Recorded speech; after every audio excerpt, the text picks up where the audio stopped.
Paper 2 के next question पर आते हैं, क्वेश्चन नंबर 12 पर। ये मैट्रिक्स से रिलेटेड है और 3x3 का मैट्रिक्स दिया हुआ है। इसमें इसके 5 एलिमेंट फिक्स कर रखे हैं ना। ये 3 को फिक्स किया हुआ है, 2 को फिक्स किया हुआ है, 0 को फिक्स किया हुआ है, 5 और 0 को फिक्स कर रखा है। 4 एलिमेंट जो हैं वो इस सेट के एलिमेंट होंगे ना। तो then the number of invertible matrices in R is, तो नंबर ऑफ इन्वर्टिबल मैट्रिसेस का मतलब टोटल निकाल लो और उसमें से नॉन इन्वर्टिबल को माइनस कर दो। तो पहले टोटल नंबर ऑफ मैट्रिसेस निकाल लेते हैं अपने ना।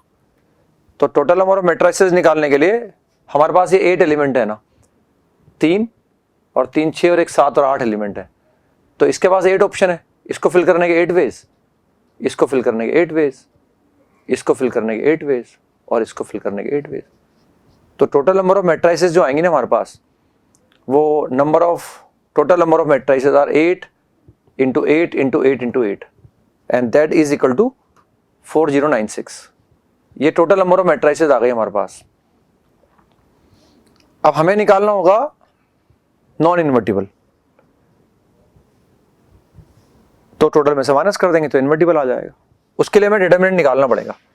जो भी ये मैट्रिक्स हमारे पास है इसका अगर मैं डिटरमिनेंट कैलकुलेट करता हूं, AC 0 और 3 2 5 और अगर मैं BD क्या लिखा हुआ इसमें 0, ये अगर मैं कैलकुलेट करता हूं तो कैलकुलेट कर सकते हैं। थर्ड रो के अलोंग इसको एक्सपेंड कर सकते हैं अपन, तो -5 आ जाएगा और AD - BC आ जाएगा ना। And for this matrix to be non invertible, जो डिटरमिनेंट की वैल्यू आ रही है वो 0 आ जाना चाहिए ना। तो AD बराबर BC आ जाना चाहिए हमारे पास। अब हमें ये सर्च करना है कि अगर ABCD यहाँ से अपनी वैल्यू ले रहे हैं इस सेट में से, तो ऐसे कितने मैट्रिसेस बनेंगे कि AD बराबर BC आ जाए। तो इसमें क्या केसेस हमें कंसिडर करने पड़ेंगे। देखो आप, for non invertible matrices delta बराबर 0, डिटरमिनेंट के लिए 0 आ गई, AD बराबर BC करना पड़ेगा ना। और ABCD सब हमारे पास यहाँ से आ सकते हैं ना। वो एक 0 है हमारे पास, 3 है, फिर 5 है, फिर 7 है, फिर 11 है, 13 है ना। कितने एलिमेंट है हमारे पास? 0 है, 3 5 7 11 13 17 19, 3 5 7 11 13 17 19 17 19 सब प्राइम नंबर है हमारे पास है ना। तो 3 6 8 एलिमेंट हमारे पास हो गए ना। अब AD बराबर BC अगर मुझे करना है और ABCD अपनी वैल्यू यहां से ले रहे हैं, तो देखो केसेस बना लिए हमने। फर्स्ट केस में क्या है, हम इन एलिमेंट को 0 कर लेंगे ना, और एक बार इस सेकंड केस में मान के चलेंगे इन 4 में से कोई भी एलिमेंट 0 नहीं है हमारे पास। When all 4 are non-zero, और इनमें भाई या तो चारों 0 होंगे या 3 0 होंगे या 2 0 होंगे, उसका इस्तेमाल कर लेंगे ना। तो पहला केस 1 में फर्स्ट पॉइंट कंसीडर कर रहे हैं, when all 4 ABCD are 0। जब सारे 0 हैं, AB 0, BB 0, CB 0, DB 0, तो फिर तो एक ही मैट्रिक्स बनेगा ऐसा ना, एक मैट्रिक्स आ गया ना। when 3 are 0, अब 3 0 का मतलब कोई 3 अगर 0 हमारे पास है तो चाहे इधर वाला 2 0 हो, एक इधर का 0 हो, 2 इधर के 0 हो, एक उधर का 0 हो, तब भी दोनों बराबर आ जाएंगे। और हम चाह रहे हैं 3 अगर 0 हमारे पास है तो बेसिकली 4 में से 3 एलिमेंट सेलेक्ट कर लो आप, 4 C3, उन तीनों को 0 असाइन कर दो। उन तीनों को फिल करने का तरीका एक ही है। अब जो रिमेनिंग 4 बचा उसको इन 7 में से किसी भी एक तरह से भर सकते हैं अपन।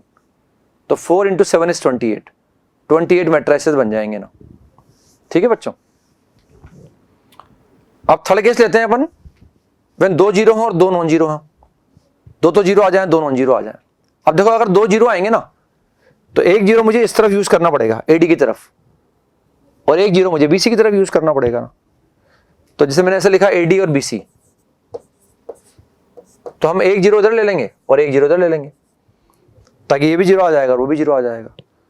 लेकिन जब मैं इधर 0 लूंगा ना तो 0 A भी हो सकता है और D भी हो सकता है। तो 0 को असाइन करने के लिए मैंने इन दोनों में से कोई एक एलिमेंट सेलेक्ट कर लिया। जो सेलेक्ट किया उसको मैंने 0 दे दिया। अब बाकी वाला मैं नॉन 0 मान के चल रहा हूं, क्योंकि मैं एग्जैक्टली 2 0 यूज कर रहे हैं अपन, 2 0। तो जो बचा हुआ है उसको फिल करने के 7 तरीके हो गए ना। ऐसे यहां देखिए अपन 0 जो है को असाइन करने के 2 तरीके हो गए। अगेन 2C1 कर लिया हमने ना, और जो सेलेक्ट किया उसको 0 दे दिया, और जो बचा हुआ है उसको फिल करने के 7 तरीके हैं ना।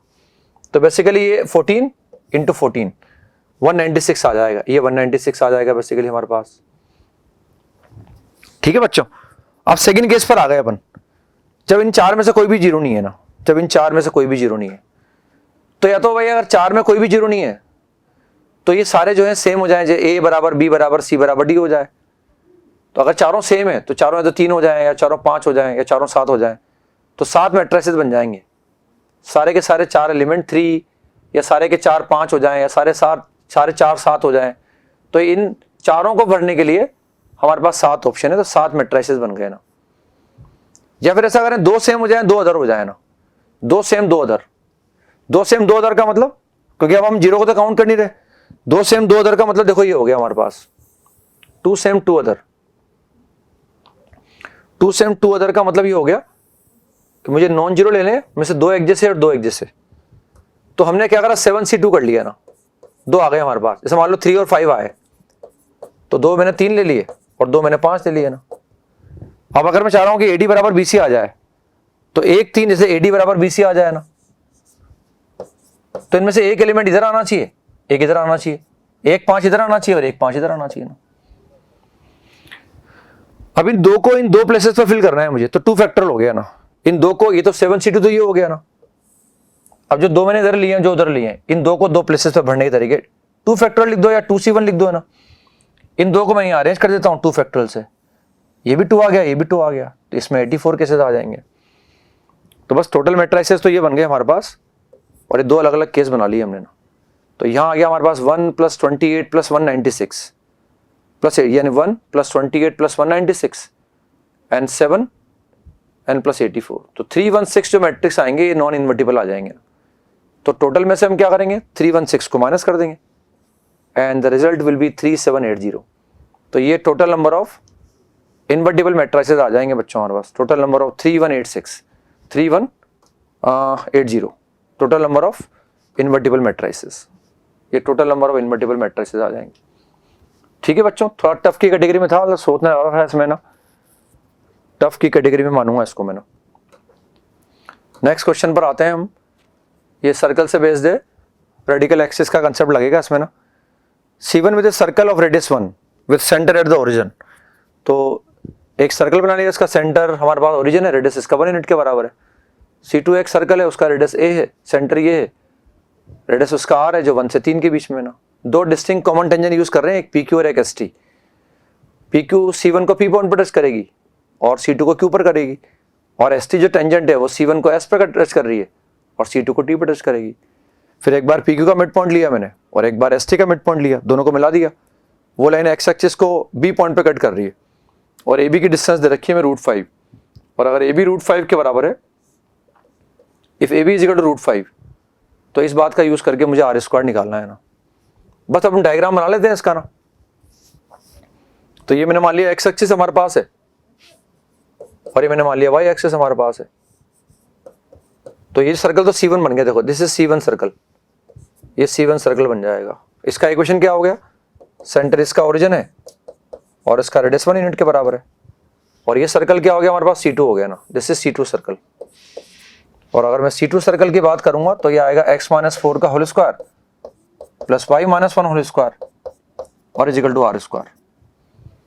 अब PQ जो टेंजेंट है वो C1 को P पे टच कर रही है, ये P पॉइंट हमारे पास हो गया, और ये इसको Q पॉइंट पे टच कर रही है ना, इसको टच कर रही है P पॉइंट पर, ये P पॉइंट आ गया हमारे पास, ये Q पॉइंट आ गया ना, ये S पॉइंट आ गया और ये T पॉइंट आ गया हमारे पास। अब M1 जो है PQ का मिड पॉइंट है, और PQ क्या है basically, PQ is direct common tangent, और ST भी क्या डायरेक्ट कॉमन टेंजेंट है, और ये इस डायरेक्ट कॉमन टेंजेंट का मिड पॉइंट है, ये length of direct common tangent हो गई, ये इसका मिड पॉइंट आ गया, ये इसका। और हम जानते हैं कि radical axis of 2 circles bisects their common tangent, चाहे वो इंटरनल हो चाहे वो एक्सटर्नल हो या डायरेक्ट हो। तो ये बेसिकली अगर मैं M1 M2 को मिला दूंगा ना तो रेडिकल एक्सिस आ गई, और ये रेडिकल एक्सिस क्या कर रही है, इस एक्स एक्सिस को B पॉइंट पे कट कर रही है ना। बेसिकली ये पॉइंट B दे रखा है हमें, और हमें R निकालने के लिए ये डिस्टेंस दिया हुआ है कि this AB is equal to √5। अब ये डिस्टेंस थोड़ा लगाने के लिए मुझे B पॉइंट चाहिए, और B पॉइंट के लिए रेडिकल एक्सिस चाहिए। रेडिकल एक्सिस किससे निकालूं मैं, दोनों सर्कल को माइनस कर दूंगा ना। तो रेडिकल एक्सिस का इक्वेशन निकालने के लिए मैं C1 - C2 बराबर 0 कर देता हूँ। इसको सर्कल बोल रहा हूँ, इसको भी सर्कल बोल रहा हूँ, बस मैं रेडिकल एक्सिस का इक्वेशन निकाल सकता हूँ। और जैसे ही मैं रेडिकल एक्सिस का इक्वेशन निकालूंगा तो that will come out to be 8x, minus करने पर ही आ जाएगा हमारे पास 8x plus 2y minus 18 plus R square बराबर 0। और मैं इस लाइन पर रेडिकल एक्सिस पर कहीं बी पॉइंट दे रखा है, उसको निकालने के लिए क्या करूँ मैं, इसमें y बराबर 0 रख दूँ। तो यहाँ से x कितना आ जाएगा, 18 माइनस आर स्क्वायर अपॉन 8 आ जाएगा। ये a पॉइंट दिया हुआ है, इनके बीच में डिस्टेंस थोड़ा लगा दिया, तो ए बी का स्क्वायर कितना आ गया, 5 आ गया। और जैसे मैं ए बी का स्क्वायर 5 के बराबर इक्वेट करूंगा, वहाँ से आर स्क्वायर की वैल्यू 2 आ जाएगी। सोल्व कर सकते हैं बच्चों इसको ना, and the value of R square will come out to be 2। तो 2 will be the answer of this question.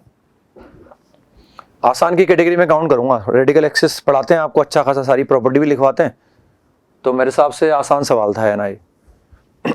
होने लायक सवालों में है बच्चों से, और होने का मतलब ये आसान लगता है, होने के बाद तो आसान ही लगता है सब, है ना। नेक्स्ट क्वेश्चन पर आते हैं बच्चों ना। ये सेक्शन 4 है हमारे पास, 2 क्वेश्चन है इसके अंदर ना, और वो the answer to each question is a numerical value. और +3 है या फिर 0 है हमारे पास, है ना। तो इसमें पैराग्राफ कंपैरिजन टाइप सवाल है। Consider an obtuse angle triangle ABC in with the difference between the largest and the smallest angle is π/2। एक ऑब्ट्यूज एंगल बना लेते हैं अपन, है ना, और उसमें जो दे रखा है हमें difference between largest and the smallest angle is π/2। मान लिया ए हमारे पास, ये बी है और ये सी है ना। ये ऑब्ट्यूज एंगल बना लिया मैंने, तो सबसे बड़ा एंगल ये वाला हो जाएगा ना। अब सबसे छोटा एंगल है तो ये वाला होगा, ये वाला होगा। उसके लिए आगे देखते हैं ना, whose sides are in arithmetic progression. तो मान लेते हैं भाई ये x हमारे पास है, इसको x + y मान लिया, इसको x + 2y मान लिया ना। तो बेसिकली ये स्मॉलेस्ट एंगल हो गया ना। तो लार्जेस्ट माइनस स्मॉलेस्ट का डिफरेंस दिया हुआ है ना, लार्जेस्ट तो b हो गया, स्मॉलेस्ट c हो गया, ये π/2 मुझे दिया हुआ है ना। तो यहां से मैंने एंगल b निकाली है in terms of c, that is π/2 + c, है ना। ये इंफॉर्मेशन थी। और बाकी और एंगल देख सकता हूं, एंगल का सम पाई के बराबर होता है, तो a + b + c = π, और b मुझे पता ही है π/2 + c है, तो यहां से मैं a निकाल सकता हूं, a इज π/2 और -2c। तो मैंने एंगल b और एंगल a को इन टर्म्स ऑफ c कैलकुलेट कर लिया ना। Suppose that the vertices of this triangle lie on a circle of radius 1, यानी इस ट्राइंगल का जो सर्कम सर्कल है उसका ये रेडियस होगा, यानी इस ट्राइंगल का सर्कम रेडियस कितना आ गया, 1 आ गया, यानी कैपिटल R1 दे रखा है आपको ना। इस ट्राइंगल के लिए कैपिटल R1 दिया हुआ है। There are 2 questions based on this paragraph, question 1 and the questions are given below.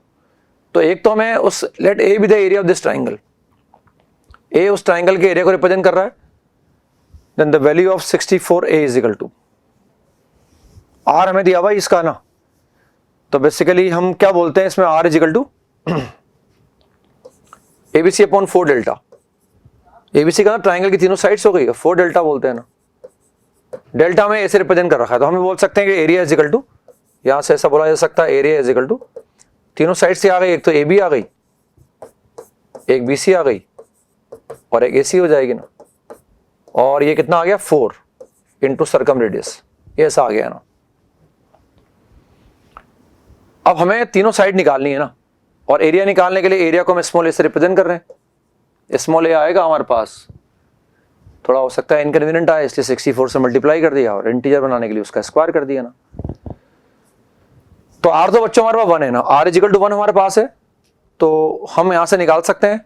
और अगर हमें रेडियस निकालना है तो ये डायग्राम बना रखा था, मैंने बना भी दिया था आपके लिए ना, और वो b - c दे रखा था हमें π/2, तो b बराबर π/2 + c आ गया, और यहां से a आ जाएगा हमारे पास π/2 - 2c, ये आ गया π/2 - 2c। ये AP के अंदर दिए हुए थे हमें, तो AP के अंदर हमें दिए हुए हैं, तो बेसिकली हमें एरिया निकालना था ना, तो एरिया को मैंने से लिख दिया AB × BC × C upon 4R। R is equal to 1 था, तो ये आ गया हमारे पास। अब AB को मैं निकाल सकता हूँ, AB एक्चुअली कितना आ जाएगा, AB इज इक्वल टू आ जाएगा हमारे पास, यानी वो A अपॉन साइन है, AB is equal to C, C upon sine C क्या होता है, 2R होता है ना, that is 2R sin C। फिर ऐसे मैं BC निकाल सकता हूं, BC से कितना आ जाएगा, 2R sin A आ जाएगा। और अब क्या बचा हमारे पास, CA बचा ना, AC बचा, तो आएगा 2R sin B आ जाएगा ना। इन सब में R तो 1 के बराबर है ना, तो हमने इनको मल्टीप्लाई कर दिया, AB BC CA को, तो R तो 1 हो गया, 8 times sin A sin B sin C आ गया। और हमने क्या कर रखा, तीनों जो एंगल है ना, वो इनको एंगल C तो C है, ए को भी मैंने angle in terms of 2c निकाल रखा है और बी को भी हमने इन टर्म्स ऑफ c निकाल रखा था। एंगल बी कितना आ गया था, π/2 + c आ गया था ना। बस इसका यूज कर लेंगे और यूज करके निकालने की कोशिश करेंगे ना। तो हमने ये सब कैलकुलेट कर लिया था और हम देख रहे हैं कि हमारे पास ये अब चाहिए ना, यहां तक आ चुके हम। तो एंगल ए कितना था हमारे पास, एंगल ए था हमारे पास π/2 - 2c और एंगल बी था π/2 + c। इस एंगल को रख दिया मैंने ना। तो ये 8 और 4 से कितना आ गया, 2 आ गया। साइन π/2 - 2c, साइन बी को लिखा मैंने साइन π/2 + c और साइन सी को साइन सी लिखा ना। तो ये आ गया 2 टाइम्स cos 2c, फिर ये cos c बन गया, साइन सी बन गया और इस 2 को साथ 2 साइन सी cos c, ये बन गया साइन 2c। तो cos 2c × साइन 2c बन गया है ना। तो एरिया जिसको अपन ए बोल रहे थे ना, वो एरिया निकाल पाएंगे अपन, लेकिन इसके लिए मुझे साइन 2c और cos 2c की रिक्वायरमेंट आएगी। साइन 2c निकालना है और cos 2c निकालना है। तो उसके लिए क्या हमें एपी में दे रखे थे वो साइड्स, कि वो जो ट्राइंगल की साइड्स हमारे पास थी वो एपी के अंदर थी। ये ए बी, ये बी सी और सी ए, सबसे बड़ा इनमें एसी हो गया और बीच वाला बी सी हो गया। तो ट्वाइस ऑफ बी सी बोल सकते हैं अपन, twice of b c is equal to a b plus a c. तो twice of a c is equal to a b plus a c. और वही बी सी क्या है हमारे पास, बी सी हमारे पास है, अभी मैंने दिखाया था ना आपको, बी सी कितना है हमारे पास, b c is equal to है 2r साइन है, ए बी 2r साइन सी और 2r साइन बी, और r बराबर इनमें 1 है ना, तो इनको रख दिया हमने ना। तो ये आ गया हमारे पास 2r साइन है, ये 2 तो था ही थे, 2r साइन से 4 साइन बन गया, ये आ गया 2r साइन बी और ये आ जाएगा 2r sine C. r is equal to 1 हमारे पास है, 2 कॉमन आ गया, 2 से 2 कट गया, वही हमने a की जगह π/2 - c 2c रख दिया, b को रखा π/2 + c और साइन सी आ गया ना। यहाँ से आ गया cos 2c और cos c + sin c आ गया। इसको फैक्टराइज किसके फॉर्मूला लगा दिया, cos square c - sin square c और ये cos c + sin c। इसका एक factor cos c + sin c आएगा ना, और सिंस c एक्यूट एंगल है तो cos c और sin c दोनों पॉजिटिव आएंगे। तो cos c + sin c को काट दूंगा मैं ना, तो cos c - sin c यहाँ से 1/2 आ जाएगा ना। और अगर मैं स्क्वायरिंग करता हूँ दोनों तरफ, तो स्क्वायरिंग करने पर जो है हमें बोल सकते हैं कि भाई 1 - sin 2c आ जाएगा, 1/4 आ जाएगा। तो यहाँ से sin 2c की वैल्यू आ गई ना। तो वहाँ जो रिक्वायरमेंट आई थी ना हमें, sin 2c की वैल्यू आ गई हमारे पास, ये sin 2c आ गया 3/4, sin 2c इज 3/4। ये हमने यहाँ से निकाल लिया, sin 2c is equal to 3/4। तो cos 2c भी मैं यहाँ से निकाल लूंगा ना। तो cos 2c कितना आ जाएगा, that is equal to square root of 1 - 9/16 आ जाएगा, that is square root of 7/4। ये आ जाएगा बच्चों ना। तो ये 3/4 तो 3/4 था, वो स्क्वायर रूट ऑफ 7/4 आया, तो 4 × 4 16 हो गया। तो ये बच्चों हमारे पास एरिया आ गया ना। लेकिन अभी तो ये अजीबोगरीब आ रहा है, इससे 64 से मल्टीप्लाई करवाया उन्होंने, तो 64 से मल्टीप्लाई करने पर 4 आ गया, ऊपर 12 आ गया। अब 64 का स्क्वायर निकाल लिया, तो 144 × 7 और 144 × 7 ये आ गया। This is the answer of first question. जो पैराग्राफ का जो फर्स्ट क्वेश्चन था उसका आंसर लिख दिया हमने ना। सेकंड क्वेश्चन में वो क्या है, इन रेडियस पूछ रहे हैं हमसे ना, इन रेडियस हमें निकालना है उस ट्राइंगल का। सेकंड क्वेश्चन जो था उनका पैराग्राफ का, we have to find the in radius of the triangle ABC. तो उसमें देख सकते हैं इन रेडियस बेसिकली हम कैसे निकालेंगे, डेल्टा बाई एस का इस्तेमाल कर लेंगे इन रेडियस के अंदर। तो इन radius is delta by S, delta का मतलब एरिया हो गया, उसको हम ऐसे रिप्रेजेंट कर रहे हैं जो हम कैलकुलेट कर चुके हैं ऑलरेडी यहाँ, और एस का मतलब सेमी पेरीमीटर, यानी हो जाएगा हमारे पास ये बी सी हो जाएगा, ये सी हो जाएगा और ये ए बी हो जाएगा ना। और वो उसको आधा कर दिया हमने ना, आर बराबर बने 2 से 2 भी हट जाएगा। और अब इसके बाद क्या आ जाएगा, देखो हमारे पास a/sin a sin b sin c आ गया, और a को लिखा मैंने π/2 - 2c, b को लिखा π/2 + c और sin c है ना। तो a/cos 2c sin c + cos c, और sin t से प्लस cos c को लिख सकते हैं ना, ये हमारे पास लिखा जा सकता है इसको 1 + sin 2c कितना होता है हमारे पास, since 1 + sin 2c is equal to sin c + cos c whole square आ जाता है ना। लेकिन c इसमें एक्यूट एंगल हमारे पास है, तो sin c + cos c कितना आ जाएगा, sin c + cos c will be equal to √1 + sin 2c। ये भी एक्यूट एंगल है, ये भी एक्यूट एंगल है, तो ये पॉजिटिव आएगा, इसलिए प्लस साइन कंसिडर कर लिया। तो ये जो sin c + cos c आया ना, क्योंकि हम sin 2c की वैल्यू जानते हैं ना, वो हम निकाल चुके, तो इसको डिस्टर्ब नहीं किया, ये भी हमने निकाल लिया था। और साइन सी प्लस कॉस सी को हमने ऐसे लिख दिया ना। बस अब तो ए रखना है, ए की जो वैल्यू आ गई ये ए को रख दिया, कॉस 2c आया था √7/4 उसको रख दिया हमने, और ये हमारे पास जो आया था 3/4 तो उससे आ गया √7/2। बस ये कैलकुलेट कर लिया, इस रेशो को मैंने कैलकुलेट किया, तो बेसिकली कैलकुलेट करने पर ये वैल्यू आ गई हमारे पास 1/4 and therefore in radius will be 1/4 and that is 0.25। तो इन रेडियस का आंसर आ जाएगा बच्चों 0.25। 0.25 बार बार वो बोलते हैं एसओटी एसओटी, कहीं ना कहीं सवाल आ ही जाता है, इन रेडियस का सरकम रेडियस का सवाल कहीं ना कहीं आ ही जाता है ना।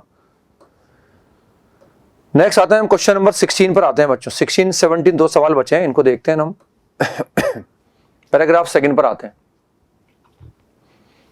Consider 6/6 square in the figure and let a1 a2 a3 a49 with the points of intersections, यानी डॉट्स की बात कर रहे हैं, और जो डॉट लगे हुए ना इनको पॉइंट ऑफ इंटरसेक्शन बोल रहे हैं इन सम ऑर्डर। ऐसा नहीं कि भाई ये a1 है तो ये a2 होगा या a3 होगा, किसी भी ऑर्डर में a1 से लेकर, यानी बेसिकली हमारे पास 6/6 का मतलब 7 हॉरिजॉन्टल लाइन हो गई है ना, और 7 वर्टिकल लाइन हो गई हमारे पास। तो point of intersection her line पर कितने पॉइंट आ गए? 7 आ गए। तो 7 लाइन ऐसी है तो 49 पॉइंट आ गए हमारे पास। तो ये डॉट लगे हुए ये पॉइंट ऑफ इंटरसेक्शन है, मतलब हमारे पास we say that AI and AJ are friends if they are adjacent along a row or along a column। यानी अगर वो रो में एडजेसेंट है या कॉलम में एडजेसेंट है तो फ्रेंड है इसका मतलब। जैसे मान लो अगर मैं इस डॉट की बात करूं तो रो में अगर एडजेसेंट देखो तो ये हो गए, ये दोनों यानी दोनों फ्रेंड है ना, और कॉलम में देखो तो ये फ्रेंड हो गए ना, यानी इस वाले के दो फ्रेंड होंगे, एक ये वाला फ्रेंड होगा और एक ये वाला फ्रेंड होगा। लेकिन अगर वो यहां होगा तो इसके 3 फ्रेंड होंगे, क्योंकि ये भी इसका एडजेसेंट है, ये भी इसका एडजेसेंट है और ये भी इसका एडजेसेंट है। ये रो में एडजेसेंट है दोनों और ये कॉलम में एडजेसेंट है, इसके 3 फ्रेंड होंगे, इसके भी 3 होंगे, इसके भी 3 होंगे, इसके भी 3 होंगे, इसके भी 3 होंगे, इसके 2 होंगे ना। लेकिन अगर मैं इसकी बात करूंगा ना, इसके 4 फ्रेंड होंगे, ये रो में एडजेसेंट, ये रो में एडजेसेंट, ये कॉलम में एडजेसेंट, ये कॉलम, उसके 4 फ्रेंड होंगे ना। 5 मतलब किसी के नहीं आएंगे ना। अब आते हैं, assume that each point AI has an equal chance of being selected. There are 2 questions based on this paragraph. The question given below is one of them. नीचे की बात करते हैं ना। So इसमें let PI be the probability that a randomly selected point has I many friends. अब I का मतलब रखा 0 से लेकर 4, 5 तो किसी के हो नहीं सकते थे, मतलब 0 many friends, उसका एक फ्रेंड हो जाए, 2 फ्रेंड हो जाए, 3 फ्रेंड, जो रैंडमली हमने कोई एक पॉइंट चूज किया 49 में से, और वो जो पॉइंट चूज करेंगे उसके हमारे पास आई मेनी फ्रेंड्स हैं, यानी उसका एक भी नहीं हो, उसका एक फ्रेंड हो, इस बात की प्रोबेबिलिटी निकाल लो, 2 फ्रेंड आए, 3 फ्रेंड आए, 4 फ्रेंड आए, इस बात की प्रोबेबिलिटी निकाल लो। Let x be a random variable such that for i is equal to 0 से लेकर 4 the probability of p x i, मतलब अगर मैं आई को 0 लूंगा, एक्स को रैंडम वेरिएबल मान लिया, तो जो भी मैं पॉइंट ले रहा हूं रैंडमली, अगर मैं आई को 0 ले रहा हूं मतलब उसका एक भी फ्रेंड नहीं हो, इस बात की प्रोबेबिलिटी को पी आई बोल रहे हैं। यानी जो मैं पॉइंट ले रहा हूं रैंडमली सिलेक्ट कर रहा हूं 49 में से, उसके आई मेनी फ्रेंड्स आ रहे हैं। अब आई 0 भी हो सकता है, तो 0 मेनी फ्रेंड, यानी जो पॉइंट मैंने रैंडमली लिया है उसका एक भी फ्रेंड नहीं आया, इस बात की प्रोबेबिलिटी को मैं P0 बोलूंगा। उसका एग्जैक्टली उसके एक फ्रेंड आ जाए, उसकी प्रोबेबिलिटी को P1 बोल दूंगा। जो 2 फ्रेंड आएंगे उसकी प्रोबेबिलिटी को P2 बोल दूंगा, ऐसे P3 बोल दूंगा और ऐसे P4 बोल दूंगा ना। Then the value of E7 EX, basically ये वही एवरेज दिखाएगा ना, प्रोबेबिलिटी का एवरेज है ये, स्टैंडर्ड सिंबल है, इसका यूज भी करते हैं अपनी शीट में, सवाल भी है ना, बताया भी जाता है हमें। तो हमने उस डिस्ट्रीब्यूशन का बेसिकली एवरेज निकालना है अपने को ना, उस प्रोबेबिलिटी डिस्ट्रीब्यूशन का एवरेज निकालना है। तो मैं ऐसा करता हूं कि यहां पर बोल देता हूं x, ये रैंडम वेरिएबल को मैंने x बोल दिया, x i बोल दिया ना, इसके कॉरेस्पॉन्डिंग में प्रोबेबिलिटी निकाल लेता हूं pi, और रैंडम वेरिएबल को x को हमने i से रिप्रेजेंट कर रखा है ना, और उसकी जो प्रोबेबिलिटी हमारे पास है उसको pi बोल रखा है हमने ना। ये ऐसा बोल सकता हूं जो उन्होंने लिख रखा है, प्रोबेबिलिटी निकालनी है रैंडम वेरिएबल x की, और जब x बराबर i है तो उसको pi बोल रखा है हमने ना। रैंडम वेरिएबल अगर 0 लूंगा तो उसकी प्रोबेबिलिटी को P0 बोल दूंगा, रैंडम वेरिएबल 1 होगा तो उसकी प्रोबेबिलिटी को P1 बोल दूंगा ना। तो अब देखते हैं पॉसिबिलिटी क्या हो सकती है। जो भी मैं पॉइंट लूंगा रैंडमली, या तो उसका एक भी फ्रेंड नहीं होगा, या उसका एक फ्रेंड होगा, या उसके 2 फ्रेंड होंगे ना, या उसके 3 फ्रेंड होंगे, या उसके 4 फ्रेंड होंगे ना, ये मुझे देखना है वैसे ना। और फिर मुझे एवरेज निकालना है, तो एक कॉलम में आई और इंटू पी आई का बना दूंगा ना, आई इंटू पी आई का बना दूंगा, और बस ये सम जो आएगा ना, ये उस ई एक्स को रिप्रेजेंट करेगा एक्चुअली ना। ये सम जो आएगा e x is equal to sigma I into P i, और आई वेरी करेगा 0 से लेकर 4 तक। तो हम ये देखते हैं कि हमारे पास एक भी फ्रेंड नहीं हो उसका ना, इस बात की प्रोबेबिलिटी 0 हो जाएगी ना। क्योंकि कहीं भी अगर मैं पॉइंट लूंगा ना कोई तो एडजेसेंट आएगा रो या कॉलम में। तो कोई भी अगर मैं रैंडमली एक पॉइंट ले रहा हूं और उसके कोई एडजेसेंट रो या कॉलम में नहीं आया, इस बात की प्रोबेबिलिटी 0 हो जाएगी ना, वो 0 आ जाएगा। आगे मैंने शो भी कर रखा, हालांकि टेबल बनाने से अच्छा लग रहा है कि अगर एक भी फ्रेंड जो भी रैंडमली पॉइंट लिया उसका एक भी फ्रेंड नहीं आएगा, इस बात की प्रोबेबिलिटी 0 है। उसका एग्जैक्टली एक फ्रेंड आएगा, इस बात की प्रोबेबिलिटी 0 आएगी। देखो आप, क्योंकि पॉइंट कहीं भी लो आप, इसमें से पॉइंट कहीं भी लो, कम से कम एक रो में एडजेसेंट या कॉलम में तो आएगा, कम से कम 2 फ्रेंड तो आएंगे ना। यानी कोई भी पॉइंट अगर मैं रैंडमली लूंगा और उसके एडजेसेंट रो या कॉलम में कोई पॉइंट नहीं आए, इसकी प्रोबेबिलिटी भी 0 आ गई, तो यहां से भी 0 आ जाएगा ना। अब हम चाह रहे हैं कि उसके 2 फ्रेंड आए हमारे पास, जैसे एक तो रो में आ जाए, एक कॉलम में आ जाए ना। तो बेसिकली अगर हम चाह रहे हैं कि भाई 2 ही फ्रेंड आए, तो वो बेसिकली 4 कॉर्नर हो जाएंगे, एक ये वाला, एक ये वाला कॉर्नर, एक ये वाला कॉर्नर और एक ये वाला कॉर्नर, क्योंकि इसके 2 फ्रेंड हो गए, एक ये वाला और एक ये वाला। ये जो कोने वाला है इसका एक फ्रेंड ये वाला होगा और एक ये वाला होगा। तो हमारे पास जो आ गए टोटल प्रोबेबिलिटी 49 पॉइंट हमारे पास है, उनमें से 4 ले लिए हमने ना, तो 4/49 आ गई प्रोबेबिलिटी ऑफ 4/49। तो उसको 4/49 लिख देते हैं अपने ना, दिस इज 4/49, और ये कितना आ जाएगा 8/49 आ जाएगा, दिस इज 8/49। अब 3 फ्रेंड आ जाए हमारे पास, इसकी प्रोबेबिलिटी देखते हैं अपने ना। तो 3 फ्रेंड अगर हम चाहते हैं ना, तो बेसिकली देखो 3 तब आएंगे जब हम ये वाला लेंगे ना। अगर मैं इसको लूंगा ना, मैंने रेंडमली मान लो ये वाला पॉइंट सिलेक्ट किया, ग्रीन वाला लिया मैंने, ये वाला लिया मान लो, तो एक इसका आ जाएगा, एक ही एडजेसेंट है, एक ही एडजेसेंट है, एक ही एडजेसेंट है। तो एक तो ये वाला हो गया, एक ही हो गया 2, ये 3rd, ये 4 और 5। इनमें से जो भी पॉइंट लूंगा ना मैं, सबके 2 तो रो में होंगे और एक कॉलम में आ जाएगा एडजेसेंट पॉइंट। अब अगर मैं इसकी बात करूंगा, इसके 4 आ जाएंगे, लेकिन अगर हम फिर इसको देखेंगे ना, तो इसके लिए वापस कितने आएंगे, 3 आ जाएंगे, 1 2 3 4 5, फिर ऐसे 1 2 3 4 और 5, ये ऐसा आ गया ना। और इसे यहां ले लेंगे 1 2 3 4 5 3 4 5, तो 20 हमारे पास ये डॉट हो गए ना। तो जो प्रोबेबिलिटी आ गई वो 20/49 आ गई ना, 20/49। अगर 3 उसके फ्रेंड हो हमारे पास तो 20/49 आ गया, दिस इज 20/49। तो ये कितना आ जाएगा बच्चों, 60/49 आ जाएगा ना। एक कॉलम मुझे और बनाना था इसमें 4 वाला, फिर बाद में सब निकालूंगा इसको ना। ये यहां से रब कर देता हूं मैं। एवरेज हमारे पास निकालना है, sigma E x is equal to that is sigma I into P I, वो निकाल सकते हैं ना हम। तो ये कॉलम बना ही रहे हैं, इसका सम निकाल लेंगे ना। अब हम चाहते हैं 4 फ्रेंड आए उसके ना, तो 4 फ्रेंड आने के लिए हम देख सकते हैं हमारे पास जो है भैया तो 0 आएगा या 1 आएगा। तो बेसिकली ये वाला पॉइंट बचे बस हमारे पास है, इनको काउंट कर लो। ये बाउंड्री वाला ये सारे ले लिए मैंने, ये सारे ले लिए ना। तो ये 1 2 3 4 5 और 1 2 3 4 5 रोज हो गई, तो 25 हो गया मतलब हमारे पास। ये टोटल में से माइनस कर दो ना, ऐसे भी निकाल सकते थे ना, टोटल में से माइनस करके भी निकाल सकते थे अपन। जैसे ये 20 आ गया, ये 4 आ गया, तो 24/49 को माइनस कर दो, या मैंने काउंट करके भी दिखा दिया आपको ना, 25/49 आ गया। तो जो प्रोबेबिलिटी आ गई वो 25/49 आ गई, 25/49। तो ये आ गया 100/49। मतलब ये जो एवरेज वैल्यू निकाली, इनको जोड़ दो आप ना, और इनको अगर मैं ऐड करूंगा तो याद आएगा 8 + 60 और प्लस ऊपर क्या लिखा हुआ है 100 एंड दैट इज 49। ये एवरेज आ जाना चाहिए ना। और इसको मल्टीप्लाई करना है मुझे 7 से ना, तो therefore 7 × EX is equal to 168/7। तो ये 2 आ जाएगा। और 4 आ जाएगा ना, तो 24 विल बी द आंसर। इसका आंसर 24 आ जाएगा बच्चों ना। नेक्स्ट पर देखते हैं, नेक्स्ट सवाल में क्या पूछ रहे हैं वो हमसे। नेक्स्ट में हम देखते हैं the 2 distinct points are selected randomly out of the points A1 to A49. Let P be the probability that they are friends.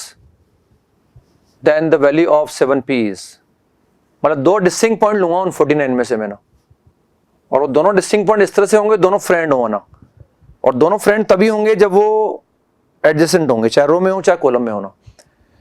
तो देखो अगर मैं 2 पॉइंट सेलेक्ट करूंगा ना, तो 2 पॉइंट सेलेक्ट करने के टोटल नंबर बेस तो कितने आ जाएंगे, देखो आप 49C2 आ जाएगा। ये उन 49 में से 2 पॉइंट मैंने सेलेक्ट कर लिए ना। अब हम चाह रहे हैं कि जो भी 2 पॉइंट डिस्टिंक्ट लेंगे वो फ्रेंड हो, तो मतलब वो एडजेसेंट होने चाहिए ना, या तो रो में एडजेसेंट होंगे या कॉलम में एडजेसेंट होंगे ना। अब पहले अगर मैं रो की बात करूं ना, ध्यान से देखो आप, अगर मैं रो की बात करूं तो रो वाइज देख लो पहले जो एडजेसेंट मिल सकते हैं मुझे।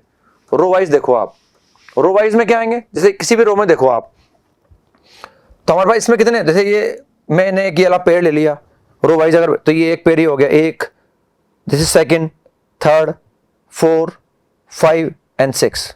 तो इस रो में कितने मिले मुझे, 6 मिले। रो कितनी है हमारे पास, 7 है ना, तो 6 into 7 हो गया एक, तो ये ना, ये तो रो वाइज हो गए। अब ऐसा कॉलम वाइज देख लो आप, कॉलम में भी कितने पॉइंट है हमारे पास, 7 है, 2, 4, 6, 7, लेकिन एक तो ये वाला पेड़ आ गया, एक ये 2, एक 3, एक ये 4, एक ये 5 और एक ये 6। तो इसमें भी कितने आएंगे, कॉलम कितने हमारे पास, 7 है, 6 into 7। तो बेसिकली ये हमारे पास फेवरेबल आउटकम हो जाएगा। और टोटल जो वे है हमारे पास 2 पॉइंट निकालने के, वो बेसिकली कितने आ गए, 49C2 आ गए ना, वो आ गए 49C2, वो 49C2 आ गए। तो 49C2 ये 6 into 7, 6 into 7, तो 2 बार आया, तो 6 into 2 से मल्टीप्लाई कर दिया, 49C का 2 आया, ऊपर चला गया, और अगर मैं कैलकुलेट करता हूं तो 1/14 आ गया ना। And we have to find the value of 7P and that is 1/2, that is 0.5। तो ये इस तरह से हमने जो है इसको डिस्कस कर लिया, और this is all about paper number 2। Hopefully जिन बच्चों ने मेहनत की होगी सबके अच्छे नंबर आएंगे ना, and all the best to all of you, best wishes.